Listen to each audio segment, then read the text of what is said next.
¿Quiénes quieren recibir palabra del Señor en esta mañana? Yo también. Yo estoy a la expectativa de lo que Dios hará. Amén. ¿Alguno de ustedes en alguna ocasión le ha pedido paciencia a Dios? Hemos enfrentado procesos y hemos tenido que pedirle: Señor, dame paciencia. Muchos de ustedes conocen esa historia de un hermano en una congregación que pasó al frente, ¿verdad? Todos estaban orando y él pasa al frente y levanta sus manos y empieza a clamar, porque él se acordó de que en la Biblia dice: clama a mí y yo te responderé. Entonces el hermano pasó y con las manos en alto y bien fuerte decía: Señor, dame paciencia, pero dámela ya. ¿Verdad? Y reclamaba con paciencia. Tengamos cuidado cuando pidamos paciencia, porque oigan lo que dice Santiago capítulo 1 verso 3. Pues ya saben que la prueba de su fe produce paciencia. En la versión Dios habla hoy dice: pues ya saben que cuando su fe es puesta a prueba, ustedes aprenden a soportar con fortaleza el sufrimiento. Hermanos, cuando nosotros clamamos paciencia, prácticamente le estamos pidiendo al Señor: Señor, hazme atravesar por pruebas para que mi fe sea más fuerte. Así que tengamos cuidado. Pues lo que debemos pedirle al Señor es fortaleza. Fortaleza para enfrentar esas pruebas, fortaleza para enfrentar esos momentos difíciles. Y la paciencia debemos desarrollarla. También hay una anécdota de un caballero que se acercó a un restaurante de comida así de un restaurante muy reconocido. Y había mucha gente. Entonces él se acercó al área de espera y se sentó. Y él pensó: voy a desarrollar paciencia, porque aquí para disfrutar esta comida hay que tener paciencia. Pasaron varios minutos, muchos minutos, y se dio cuenta que personas que habían llegado después de él entraban. Y después se percató que cometió el error de no anotarse en la lista de espera. ¿Tenía paciencia? Sí. Pero no estaba haciendo las cosas de la forma correcta. Al mismo tiempo que nosotros atravesamos situaciones difíciles, es necesario desarrollar paciencia. Pero no solamente debemos conformarnos con la paciencia, debemos actuar y debemos hacerlo de la forma correcta. Formas incorrectas de actuar en medio de la paciencia en medio de la impaciencia hay muchas. Explotamos, ¿verdad? En medio del tráfico, por ejemplo. ¿Cuánto accidente ha habido en nuestro alrededor? Porque un conductor pierde la paciencia. Desesperados por llegar rápido a nuestro destino. Aceleramos no importando cómo sea, ¿verdad? No importando quién venga, quién esté a nuestro alrededor. Nosotros nos enfocamos en que debemos llegar a nuestro destino sea como sea. Nos llenamos de impaciencia. Lamentablemente hay ocasiones muy trágicas en donde algunas personas hasta detonan un arma de fuego porque no pudieron esperar, no pudieron controlarse. Debemos desarrollar paciencia en medio de las pruebas, en medio de las luchas, pero especialmente desarrollar esa paciencia y esa espera cuando estamos confiando en Dios. Fíjese que confiar en el Señor, confiar en Dios, es lo mejor que podemos hacer. Usted y yo lo sabemos. De hecho, hasta lo cantamos, ¿verdad? Señor, yo esperaré en ti. Yo he puesto en ti mi confianza porque tu fidelidad es grande. Y lo decimos, lo que acabamos de cantar, entonar un canto que dice: Dios ha sido bueno y Dios es bueno. Y sabemos que la voluntad de Dios es buena, agradable y perfecta. Y esperar en la voluntad de Dios definitivamente es lo mejor. Pero ¿cómo le hacemos para esperar? Es difícil esperar. Hay jovencitos y señoritas acá que están esperando por el amor de su vida. Y están clamando: Señor, te pido por ese hombre. Amén, hermanas, hermanitas. Y hay otros caballeros que están allí esperando: Señor, te estoy clamando por esa sierva. Estoy pidiendo, pero esa exactamente, Señor, ¿verdad? ¿Y cómo sabemos que es la voluntad de Dios? ¿Cómo sabemos si estamos en lo correcto? ¿Cómo sabemos si estamos esperando de la forma correcta? Esperar por ese trabajo. Esperar pacientemente por la sanidad de un ser querido. O por fortaleza. Yo no sé cuál es tu espera. Hoy quiero que abordemos este tema, la mejor manera de esperar en Dios. Y es un tema muy extenso. Y yo solamente quiero dar 2 historias de las que podemos aprender algunos principios para poder esperar en el Señor. Yo quiero decirles que una de las formas de esperar en el Señor es buscando su presencia, buscando su rostro en oración. Yo creo que todos lo sabemos, o la mayoría de los que estamos acá lo sabemos. Esperar en el Señor es buscarlo a Él. No quedarnos con los brazos cruzados y decir: bueno, voy a esperar aquí a ver qué pasa. No, sino es buscar el rostro de Dios. La palabra del Señor dice: me buscarán y me hallarán, porque me van a buscar de todo corazón. ¿Cómo le hacemos para buscar a Dios? De todo corazón.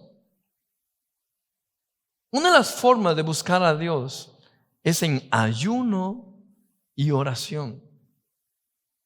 Cuando nosotros ayunamos, le estamos diciendo a nuestra carne, a nuestro cuerpo y a nuestros deseos carnales, a nuestros deseos biológicos incluso: hey, ustedes están en segundo lugar. Hoy voy a ayunar porque voy a poner a Dios en primer lugar. Eso le estamos diciendo a nuestro cuerpo. Le estamos diciendo a nuestra alma, a nuestra mente: hey, mente, alma, cerebro, debes reorganizarte, porque hoy voy a buscar a Dios en ayuno, en oración. Y mi prioridad no es satisfacer mi hambre, mi prioridad no será satisfacer mis deseos, sino que mi prioridad hoy será buscar a Dios. Eso le estamos diciendo a nuestro interior cuando ayunamos y oramos. Estamos haciendo morir nuestra carne, pero también le estamos mandando un mensaje a nuestro Señor. Le estamos diciendo: Señor, ten misericordia. Mira, estoy sacrificando. Señor, mira, yo mismo me estoy poniendo en segundo lugar porque quiero encontrarme contigo. Ese mensaje le estamos lanzando al Señor. Y esa es una de las mejores formas de tocar el corazón de Dios, de conmover el corazón de nuestro Padre Celestial. Nosotros como congregación tenemos la devoción de que a medio año, así como lo hacemos a principio de año, realizamos días de ayuno y oración. Y quiero contarle que nos estamos preparando para que los primeros días de julio tengamos días de ayuno y oración. Y por eso quiero compartirles este tema, porque es muy importante que nosotros estemos dispuestos a buscar el rostro del Señor. En Filipenses capítulo 4, versículo 6 dice: no se inquieten por nada, más bien en toda ocasión,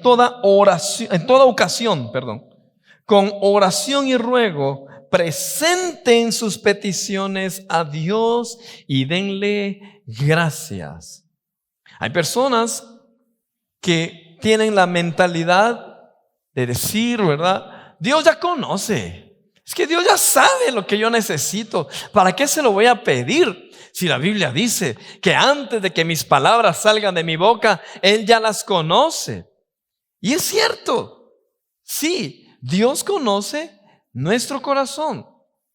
Pero no debemos ser indiferentes e irrespetuosos delante de Dios. Debemos acercarnos a Él porque algo que a Dios le agrada definitivamente es la actitud de nuestro corazón. Lo vemos en varias historias. Dios ve la actitud de tu corazón. Y cuando nosotros no presentamos nuestras peticiones delante de Dios, sino que lo tomamos de una forma tal vez indiferente, a Dios pues no le agrada tampoco la actitud de nuestro corazón, indiferente. Pero si nosotros presentamos nuestras peticiones delante de Él, es porque le estamos reconociendo a Él que fuera de Él no somos nada, no somos nadie. ¿Qué somos fuera de Dios?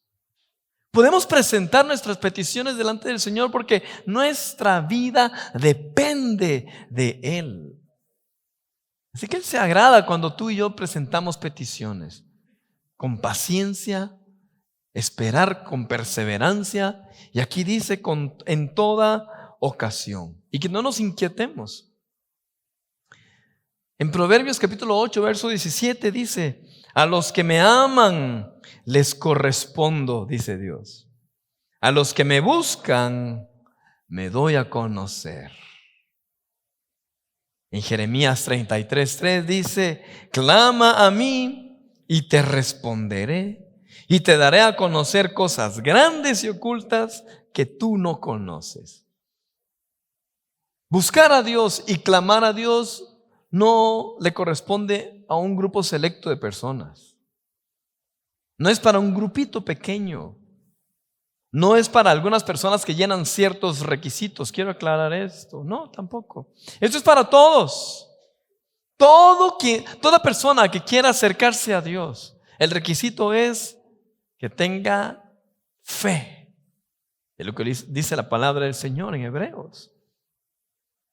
Sin fe es imposible agradar a Dios. Cuando nos acercamos a Dios debemos hacerlo con un corazón sincero y humillado, pero eso todos lo pueden hacer. Hay ocasiones en donde a nosotros, los ministros del Señor, se acercan a algunas personas y dicen: hermano, yo le pido que usted ore por mí, ore por mi familia, usted que está más cerquita de Dios.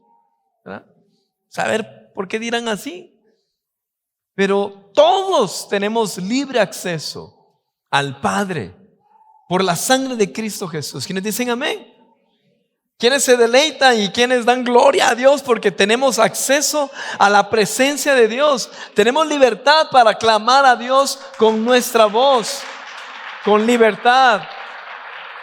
El requisito es que lleguemos con fe y con un corazón sincero y humilde. Primera historia que le quiero comentar. Es un varón muy reconocido por su confianza en Dios, en medio de pruebas, en medio de luchas. Él fue constante en ayuno y en oración. Me estoy refiriendo a Daniel. ¿Alguien conoce la historia de Daniel? Un varón que fue llevado cautivo a Babilonia. Pero mientras fue llevado cautivo, él fue puesto en unos lugares especiales de autoridad, de gobierno. Y allí se desenvolvió Daniel, en ese rango, con personas muy cercanas a los emperadores de esa época. Él podía platicar, él podía resolver situaciones difíciles en cuanto a la política. Estuvo con Darío el Grande, Nabucodonosor, un hombre muy preparado académicamente también. Pero en cierta ocasión, Daniel tuvo un sueño que lo perturbó. Fíjese esto. Nabucodonosor tuvo un sueño años anteriores a lo que les voy a contar, y Daniel clamaba a Dios y Dios le daba la respuesta. Pero en cierta ocasión él tuvo un sueño y lo perturbó. Tuvo visiones también y lo perturbaban, lo afligían. Él necesitaba una respuesta de parte de Dios. Él que había sido el instrumento para brindar paz a otras personas, Él que había sido el instrumento para dar palabra de Dios a otras personas, en ese momento Él necesitaba palabra de Dios. ¿Quiénes se identifican con ese momento? Creo que todos los que estamos acá. En algún momento tú has dicho, pero si yo he dado palabra de ánimo a otros y ahora que yo la necesito, ¿quién me las va a dar? Tú has sido usado por Dios tal vez para bendecir a otras personas, para incluso dar provisión a otras personas. Y cuando tú las necesitas, a veces piensas, ¿y ahora quién podrá ayudarme? ¿Y ahora a quién tengo yo? Tanto que he ayudado a mi familia y cuando yo lo necesito, ¿quién está? Muchos de nosotros hemos pensado así. Muchos de ustedes se identifican con esto. Yo he ayudado a otros en el trabajo. ¿Y cómo me están pagando ahora? Cuando yo lo necesito, todos me dan la espalda. Yo he orado por otras personas y he visto milagros de Dios manifestarse en la vida de otras personas. Y ahora que yo necesito oración, ahora que yo estoy clamando, ¿por qué no recibo respuesta? Quizás así se sentía Daniel, afligido, esperando una respuesta de parte del Señor. Y en el capítulo 9, versículo 3, sucede algo impresionante. Dice: entonces me puse a orar y a dirigir mis súplicas al Señor mi Dios. Además de orar, ¿qué dice? Ayuné y me vestí de luto y me senté sobre cenizas. O sea, eso denota que el corazón de Daniel estaba muy afligido. Es la cultura de ese entonces. Usted no se vaya a poner sobre cenizas tampoco, ¿verdad? Porque no es nuestra cultura. Pero en ese entonces, el estar sobre cenizas era una señal de duelo, de luto, de dolor, de angustia en el corazón. Luego en el versículo 4 dice: esta fue la oración y confesión que le hice. Quiero que le prestemos atención a eso, hermanos. Escuche. Señor, Dios grande y terrible, que cumples tu pacto de fidelidad con los que te aman y obedecen tus mandamientos. Hemos pecado y hecho lo malo. Hemos sido malvados y rebeldes. Nos hemos apartado de tus mandamientos y de tus leyes. Hagamos una pausa acá. Daniel fue caracterizado por ser un hombre muy correcto. Cuando leemos las Sagradas Escrituras y nos referimos a Daniel, Daniel fue muy íntegro. No se dejó corromper, ni por el poder, ni por la admiración, ni por la fama. Se mantuvo recto delante de Dios. ¿Por qué está diciendo allí perdónanos? Te hemos fallado. ¿Alguien sabe?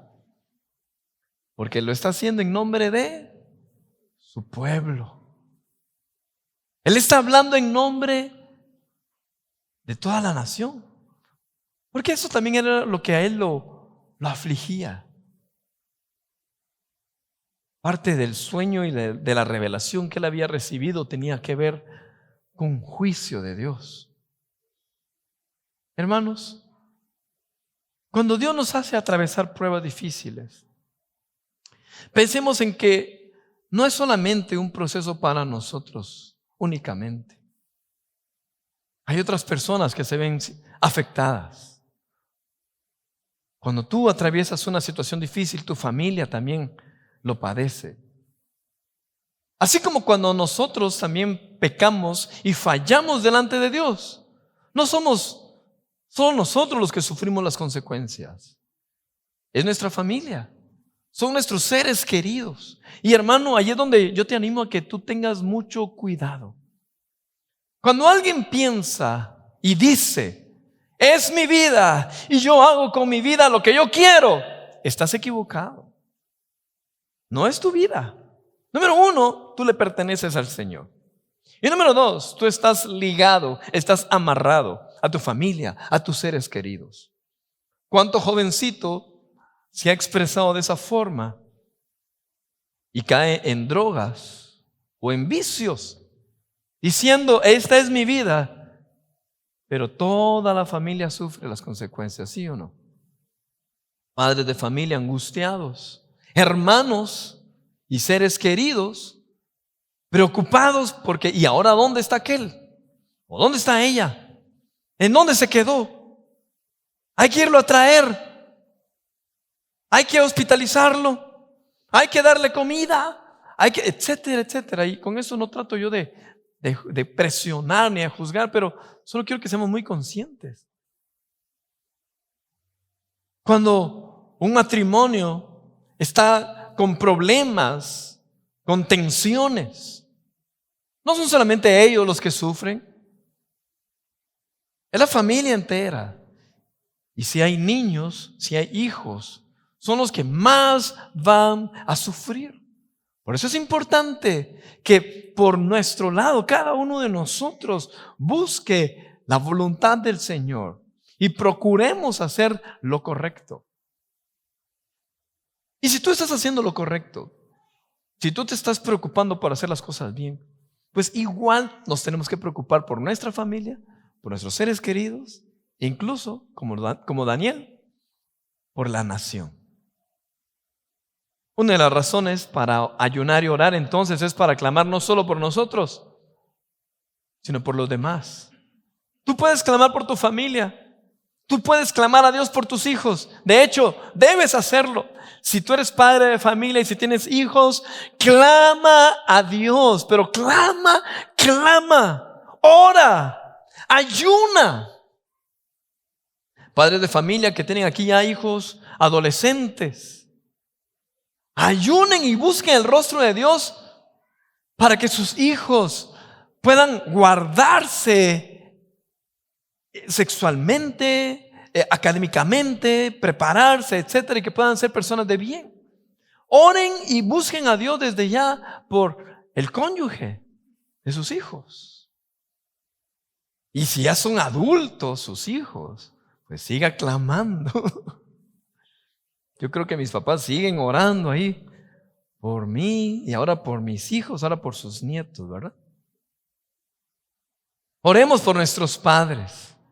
Oremos por nuestros hermanos en la carne, biológicamente. Ellos también tienen peticiones, también tienen necesidades. Clamemos por ellos.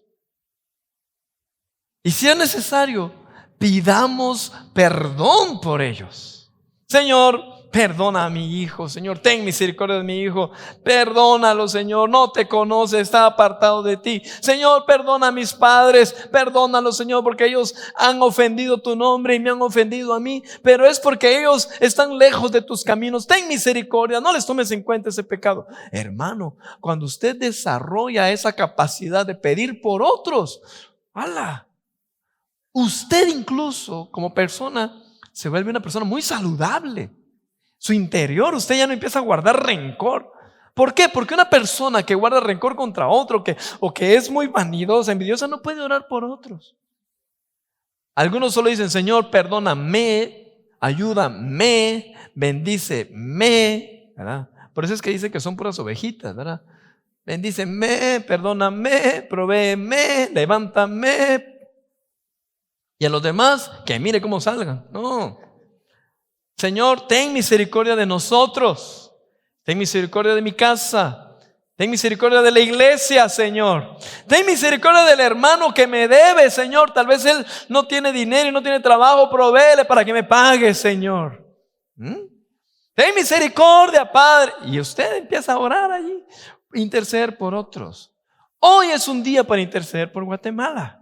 Señor, ten misericordia de Guatemala. Ten misericordia de las personas que están participando como candidatos. Ten misericordia de todos los grupos políticos. Ten misericordia y etcétera. Y usted empieza a clamar al Señor. Eso denota que usted tiene un corazón saludable. Si usted no lo puede hacer, tenga cuidado. Analice. Si a usted le cuesta orar por otros, tiene que sanar su corazón. Amén. ¿Qué sucedió? Versículo 20. Yo seguía hablando y orando al Señor mi Dios. Le confesé mi pecado. Ahora él confesó su pecado. Oiga, Daniel ahora no solamente ora por otros, sino que confiesa su pecado y el de mi pueblo Israel. Y le supliqué en favor de su santo monte. Aquí hay un principio muy importante. cuando usted busque el rostro de Dios, arrepiéntase, o mejor dicho, cuando busquemos el rostro de Dios, debemos arrepentirnos de nuestro pecado, hermano. No debemos, perdone por lo que voy a decir ahorita, va a sonar muy feo, pero es que es la verdad. No debemos ser personas sinvergüenzas delante de Dios, ¿verdad? Señor, te pido que tomes el control de mi vida y que me proveas. Y yo sé que estoy en pecado, Señor, estoy fallando y estoy deshonrando a otras personas, pero vos sos buena onda. No, eso no es así. No es así, hermanos. Debemos confesar nuestro pecado y arrepentirnos delante de Dios. Es una forma, o mejor dicho, es la manera de buscar a Dios, de esperar en el Señor. Luego en el versículo 21 dice: se acercaba la hora del sacrificio vespertino y mientras yo seguía orando, el ángel Gabriel, a quien había visto en mi visión anterior, vino en raudo vuelo a verme y me hizo la siguiente aclaración: Daniel, he venido en este momento para que entiendas todo con claridad. Aleluya, hubo respuesta. Tan pronto como empezaste a orar, Dios contestó tu oración. Aleluya. He venido a decírtelo porque tú eres muy apreciado. Oiga esto, hermano. He venido a decírtelo porque tú eres muy apreciado, eres muy querido. ¿Quién no quisiera que escuchar esa palabra de parte de Dios? Wow, que el Señor venga y Él diga: Juanito, yo he venido porque tú eres muy apreciado. Que venga el Señor y que envíe a sus ángeles y que diga: Walter, he venido a responderte porque tú eres muy querido, muy apreciado. Escuchar esas palabras de parte de Dios, wow, lo transforman a uno. Hermanos, Dios responde la oración cuando lo buscamos con sinceridad, con humildad. Amén. Y la segunda historia, el rey David. Este varón admirado, fue puesto por Dios. De hecho, él estuvo en autoridad. Vivió un proceso bastante complicado para llegar al poder. ¿Se acuerdan ustedes? El rey anterior, o sea, su predecesor, Saúl, lo quiso matar, lo persiguió para matarlo. Pero David tuvo paciencia. Bueno, en cierta ocasión se narra en el segundo libro de Samuel, capítulo 11, se narra un momento difícil para David. Él ya estaba en el poder, ya era admirado no solamente por el pueblo de Israel, sino que era admirado por diferentes naciones, porque era un hombre muy valiente, muy inteligente, hombre de guerra. En cierta ocasión, él se estaba paseando en su palacio cuando ve que una mujer se estaba bañando. Y dice la Biblia que la mujer era muy hermosa. Y David lamentablemente cayó en la tentación. La mandó a llamar, se acostó con ella y después la despidió. Pero dice la Biblia que la mujer quedó embarazada. No habían considerado esto. No sabemos si la mujer lo hizo con la intención, ¿verdad? No sabemos si la mujer aprovechó y vio que David estaba ahí caminando en el palacio y cerca de la ventana. No sabemos si ella se bañó ahí a propósito. No lo sabemos, ¿verdad? Porque caballeros, hay que tener cuidado con las damas. Y damas, ustedes también deben darse a respetar, ¿verdad? Deben tener temor de Dios también y no provocar ahí a los caballeros. Y eso es tanto para solteras como para casadas. Y también es para nosotros los casados, para los solteros también, que debemos tener cuidado. Porque dice la palabra del Señor que el diablo anda como un león rugiente, viendo a quién se devora. Ay, a ver quién cae, a ver quién tropieza. Pero lamentablemente David tropezó. Se le ocurrió la fabulosa idea de llamar al esposo de la señora, porque la señora estaba casada. O sea, él cometió adulterio, lamentablemente. Muchos de ustedes saben la historia. David hasta lo emborrachó al marido para que durmiera con Betsabé, ¿verdad? Con la dama. Y el varón no quiso. ¿Sabe por qué? Porque era un hombre íntegro. El pueblo de Israel estaba en guerra y él era un soldado, uno de los valientes de David. Y cuando David le dijo, mira, anda a dormir con tu mujer. No, yo no puedo hacerlo, mi conciencia no me lo permite. Yo sé que mis compañeros de batalla están allá en la guerra, yo no puedo ir a acostarme con mi esposa. Entonces David no tuvo de otra que hacer un plan, mandarlo a la guerra y que no fuera mi mano, dijo David, no fuera mi espada, sea la espada del enemigo quien lo mate. Lo colocaron al frente de la batalla y de ahí murió. Después, David se hizo cargo de la viuda y de esa forma él solapó el pecado. Sin embargo, en el capítulo 12 se narra que un profeta de Dios llegó a confrontar al rey. Imagínense, un profeta del Señor confrontando a David. Y se lo voy a leer rápidamente. Capítulo 12, verso 1. El Señor envió a Natán para que hablara con David. Cuando se presentó ante David, le dijo: dos hombres vivían en un pueblo. El uno era rico y el otro era pobre. El rico tenía muchísimas ovejas y vacas. En cambio, el pobre no tenía más que una sola ovejita que él mismo había comprado y criado. La ovejita creció con él y con sus hijos. Comía de su plato, bebía de su vaso y dormía en su regazo. Era para ese hombre como su propia hija. Pero sucedió que un viajero llegó de visita a casa del hombre rico, y como éste no quería matar a ninguna de sus propias ovejas o vacas para darle de comer al huésped, le quitó al hombre pobre su única oveja. Tan grande fue el enojo de David contra aquel hombre que le respondió a Natán: tan cierto como el Señor vive, que quien hizo eso merece la muerte. ¿Dónde está ese hombre? Y Natán le dice: ese hombre eres tú. Wow. La hermano. Yo me imagino esa escena. David enfurecido. Manden a matar a ese hombre. Cuando le dicen: ese eres tú, caer de rodillas, tal vez quebrantado, porque algo que tenía David era que realmente él se quebrantaba en la presencia de Dios y pedía perdón. Y no solo pedía perdón, él se arrepentía de verdad. Y lo denota la palabra de Dios. Hay salmos que fueron escritos por David en donde él manifiesta su dolor por haberle fallado a Dios, por haberle fallado al pueblo. ¿Qué hizo David? Se arrepintió y él ayunó. Dice el versículo 13: he pecado contra el Señor.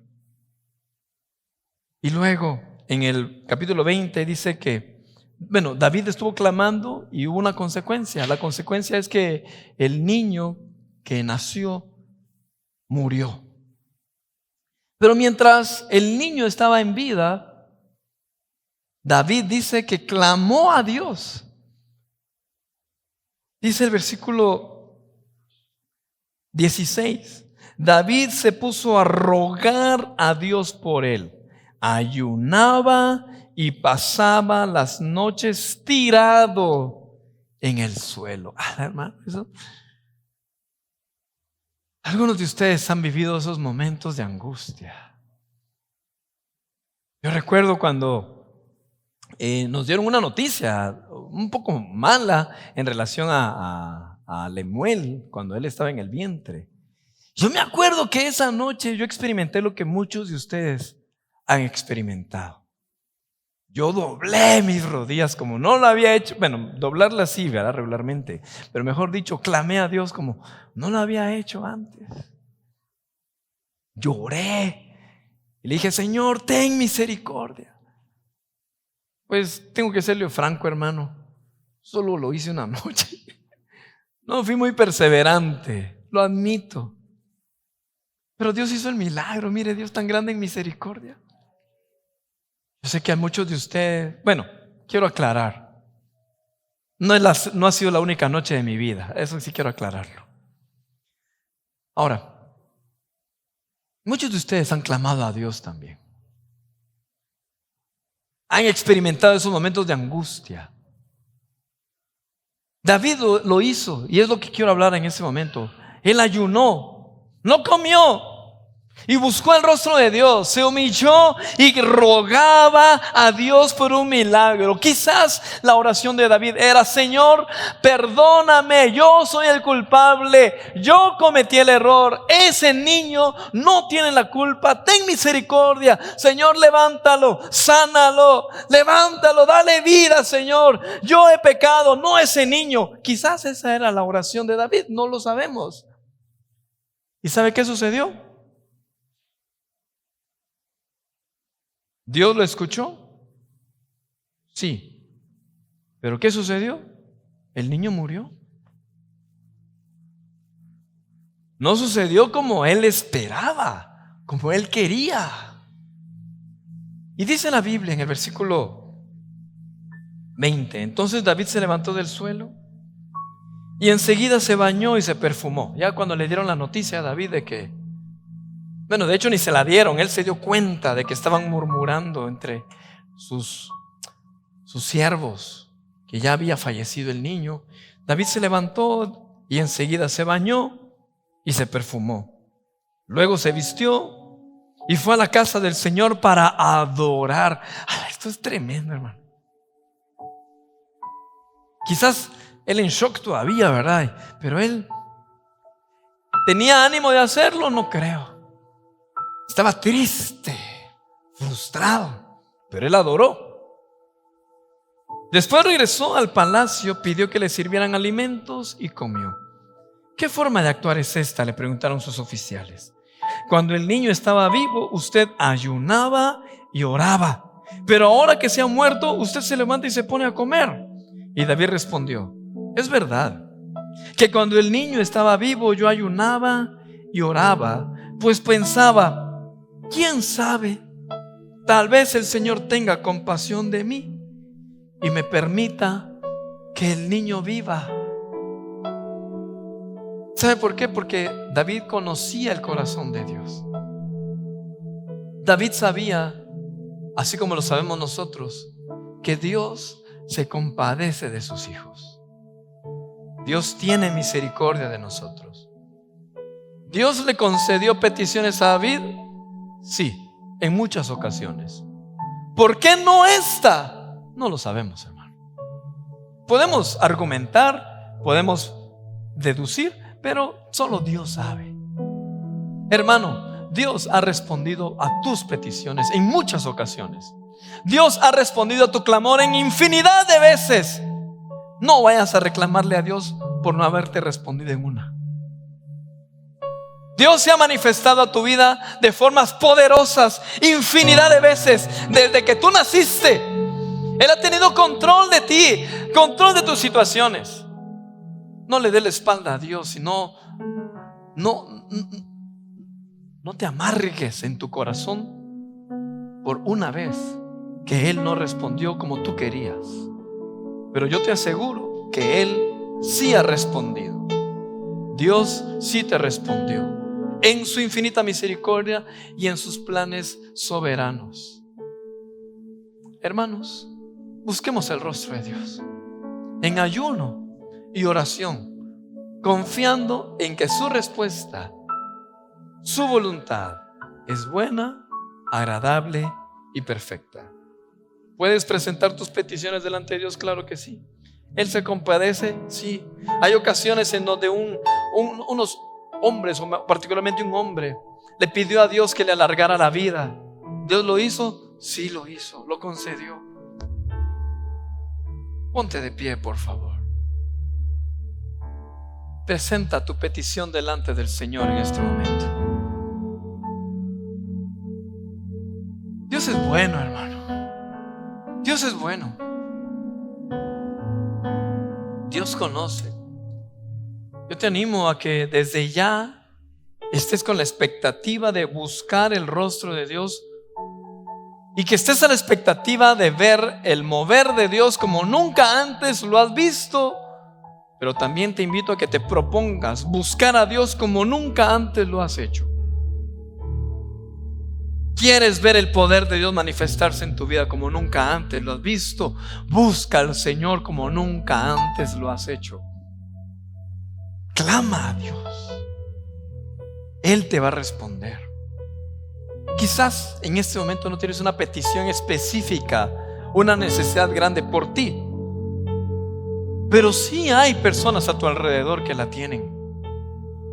Sí hay familiares tuyos que están clamando. Tal vez tú no tienes en este momento una carga que te está afligiendo, pero sí un amigo tuyo, un ser querido, clama también por esas personas. Busquemos el rostro